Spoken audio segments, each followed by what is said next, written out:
Sexism has long been recognized as a problem in Silicon Valley. But a lengthy memo written by a Google software engineer, and leaked online, has laid bare the ugly underbelly of how some in this male-dominated world think about women. The manifesto, which at the time of writing remains anonymous, uses scientific evidence in an attempt to explain that women are, on average, biologically different from men, in ways that make them less likely to work in the same jobs. Women generally have a stronger interest in people rather than things, the software engineer writes.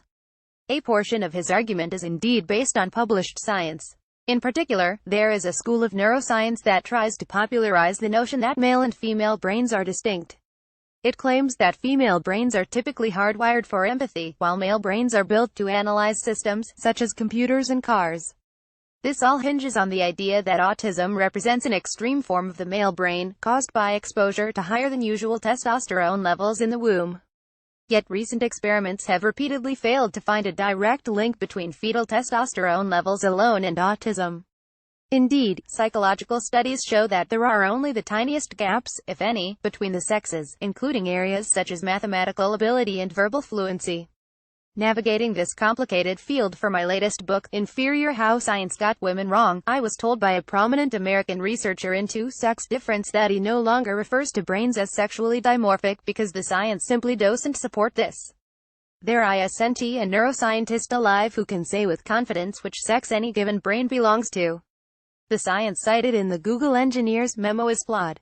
But since it was published at the weekend, there has been a groundswell of support for it on social media. Reportedly, some Google staffers have also quietly agreed with it. The journalist Toby Young personally informed me on Twitter evolutionary psychology tells us there are genetically based psychological differences between men and women. What they fail to understand is that there are published scientific papers out there to support every possible opinion, even that black people are intellectually inferior to white people. Getting published doesn't make an idea true, it only means that someone has managed to get it into print. In evolutionary psychology, theories are sometimes little more than speculation strung together with scant evidence. This is not because scientists don't know what they're doing, but because science is a slow process, not a growing string of truths. Ideas come and go, depending on what new research tells us. No single publication can be taken as fact in isolation. Understanding scientific context is key. This is especially true of research into human biology and behavior, which is complex and particularly susceptible to bias. Bad science routinely slips through the cracks. Occasionally, it rips open a gaping chasm. In the 19th and early 20th centuries, eugenicists in Europe and the United States convinced universities and funding bodies, including the Carnegie Institution and the Rockefeller Foundation, that there are distinct human races, some of them weaker than others.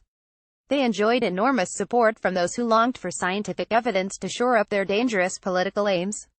As we know now, they weren't just morally wrong, but factually wrong.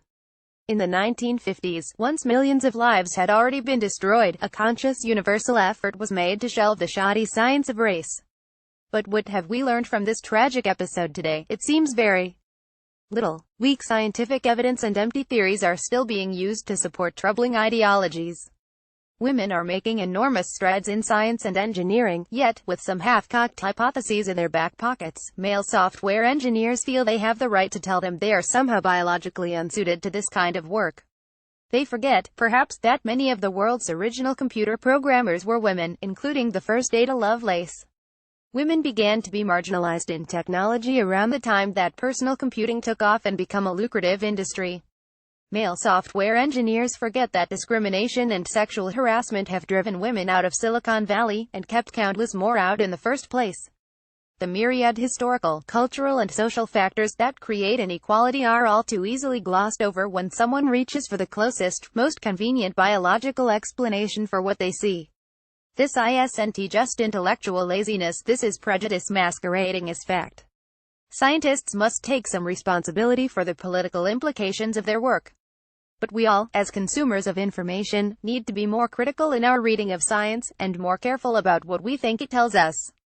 Be open about the science of human nature, writes the author of the Google memo.